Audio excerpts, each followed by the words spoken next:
Sweet. So I go in through the door, and he's just like lying there. Like basically, the setup was you go in the door, toilet on the left, sink on the right, and it's just like a tiny little toilet room basically. And he's just like lying on the floor, trousers down, needle pretty much like in his thigh, just like mental, like eyes rolled back, and I was just like, oh mate, what is going on? So I like took needle out, put it in his bag, pushed his bag to the side, and it was like no consciousness. There was like movement, but there was no. I mean, I've never done anything like that, so I don't know what the experience is like. But mate, he just, I think it was on purpose, like to be honest, because he didn't want anybody knowing, you know, things like that. But mate, I had to give him CPR for what 45 minutes before the ambulance got there. Mate, he was probably like already dead within like, you know, probably like 10 minutes. Yeah. But I was trying to like give him water, and he was like throwing up loads. He like, you know, soiled himself, wet himself. Yeah. And like, you know, I'm trying to give him CPR mouth to mouth with like a towel over his mouth because there was just so much going on.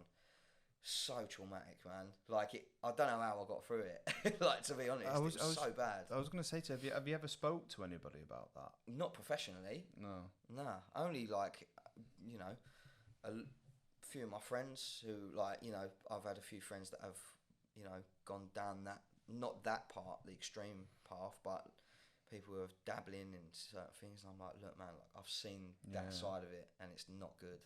Like, for after that, I guess, how did you feel about that afterwards? Well, it's funny you say that. So it's the ambulance get there, and they said like, look, any OD patients, usually if they're looking to go to the end of the road, unless you're there, unless the ambulance is there or they're in a hospital, like there's a slim chance of survival. So they're like, look, it's great that you did that, and it wasn't a waste of time because there could have been something that happened. Yeah. But yeah, unfortunately, he died. So he died there, and then they had to sort out coroners and people picking up the body, and you know, my aunt come round, and it was just such a traumatic experience for the family. After that, I had to go and get blood tests, STI check, because obviously, you know, I didn't know whether they were clean needles, dirty needles, whether he was using with other people. It was like such a weird experience going to get all that done. Like, lucky enough, everything was all cool. And then I went round. My aunt was like, oh, I can't really like go to his flat and clear out his stuff. It's too soon. Too much. Yeah. So I said, look, I'll take the van. I'll go and clear his flat out, which was in Deptford, down in South London. And I get there, and I'm getting his stuff. Like, he had a Mac and you know, personal belongings, all the clothes. And I found this suitcase, and it was like stuffed down the side between the wardrobe and the wall. So I pulled out his suitcase, and I was like, what is in that? Opened it up, mate. There was just bags and bags and bags of needles. Like, I'm talking like a carry-on suitcase, not just like a little gym bag. It was like a suitcase. So I had to take them to, you know, the hospital or and just try and dispose of them as I could, you know.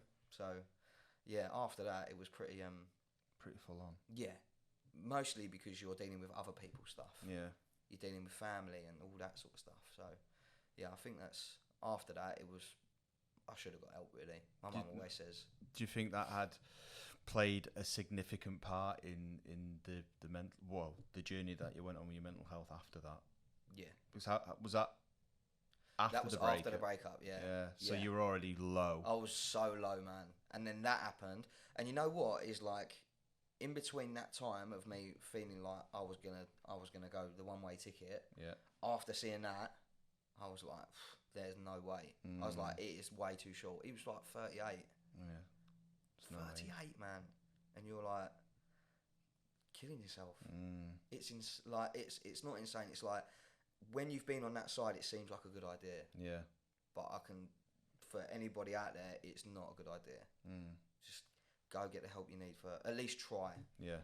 And take that first step, you know, of just like, right, okay, this is what's wrong. Yeah. You know, because I've seen the other side of it, and it's not nice. I think as difficult as it was to deal with that situation, and as sad as it was, in a way, it saved your life. 100% saved my life, mate. Because otherwise, I would have got, you know, maybe took too many drugs at a party, or you know, like that sort of thing, because I was like trying to cheer myself up however I could. Yeah. So for me, it could have ended really bad. Yeah. But seeing that, really sort of opened my eyes to how precious it is. Even though I feel, you know, pretty down a lot of the time, it's way better than how I was feeling before. Yeah. So